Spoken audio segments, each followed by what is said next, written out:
Welcome to Retirement Ramblings. I'm Scott, and today is day 362 of my countdown to retirement. So let's get into it. So today, a little less activity than the last couple days, but started off the day by creating labels and setting up my investment binders for 2025. Once I knocked that out, I completed my weekly financial review and my comparison to the prior week. Since I was out of town between the 20th and the 27th, I had to do 2 weeks worth of comparisons. So that took several hours to pull together, but knocked that out, and you know, it showed that we grew week over week. So that's always a good thing.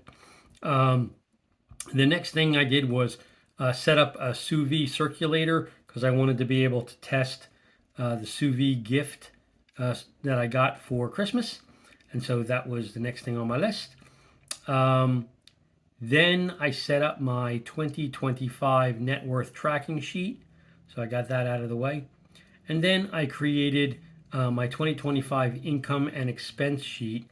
And I guess I'll step through some of the buckets that I created for expenses. So the first grouping that I have is automobile expenses. And then I have expenses for clothing and accessories, and then food and paper products. That's then followed by gifts. And I look at like birthday gifts, then anniversary gifts, then Christmas, Hanukkah gifts, and then I have a catch-all group for any other gifts that might come up for milestones. Somebody, graduated from college or had a baby or something like that. Then grooming and personal care items, and then home improvement, maintenance, repair, things like that. Then I have a grouping for life and disability insurance. And in my case, I have disability insurance, personal disability insurance, which will terminate either when I retire or when I turn 65, whichever comes first. And based on my current plan, it'll end at the end of this year before I turn 65. So that would be one thing. Then I have my normal life insurance. I also have long-term care insurance for both my wife and I. We got that years and years ago when you could still get unlimited long-term care.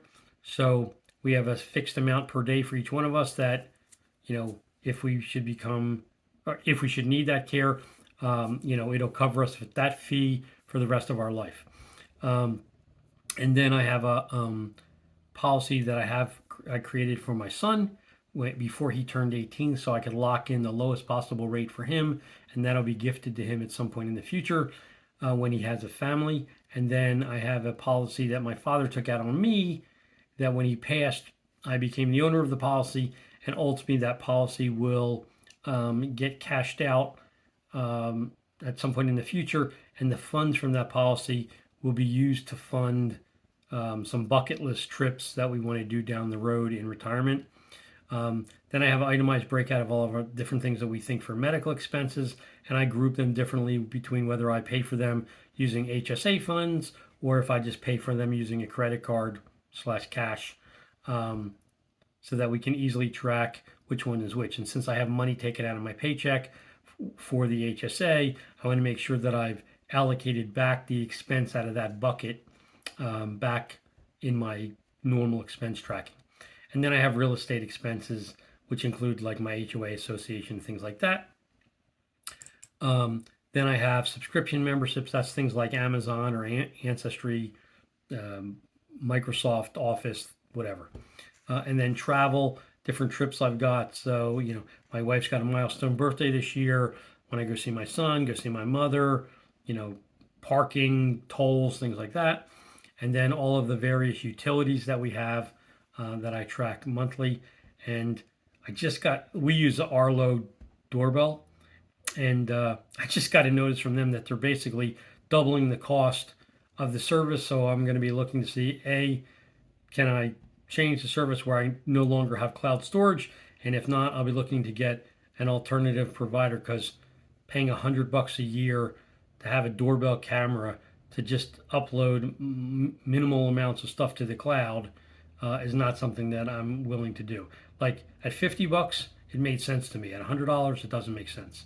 So anyway, I'll also be looking at potentially changing out my internet connection this week. I'm going to be looking into 5G opportunities instead of the AT&T fiber, and also looking to swap out DirecTV, which also increased the price to like $87 a month, to something else, whether that's YouTube TV or some other lower cost solution, because I just don't watch enough TV to justify that expense. And then lastly is like the miscellaneous things, which are, check printing charges. Most of the money in that category falls to color ink that goes in our color laser printer, or paper, postage, tax software at the end of the year, things like that. So anyway, got that done. And then I cooked dinner using my new Sous Vide Circulator with a 1 pound ribeye. And I'm going to show you a quick 25-second expedited clip of what the process looked like. And I wish I could tell you that the outcome was fantastic, but it wasn't. So I'm going to need to tweak the way I make it. The temperature was perfect. It was tender, but it had no taste. And it wasn't the actual exterior of it, even though I grilled it in a hot skillet. By the time it got on the plate on the table, it wasn't hot enough for a mouthfeel the way that we like it, my wife and I. So I'm going to probably look to, whether it's put butter or something else in the sous vide bag. So while it's cooking, it's picking up additional flavor.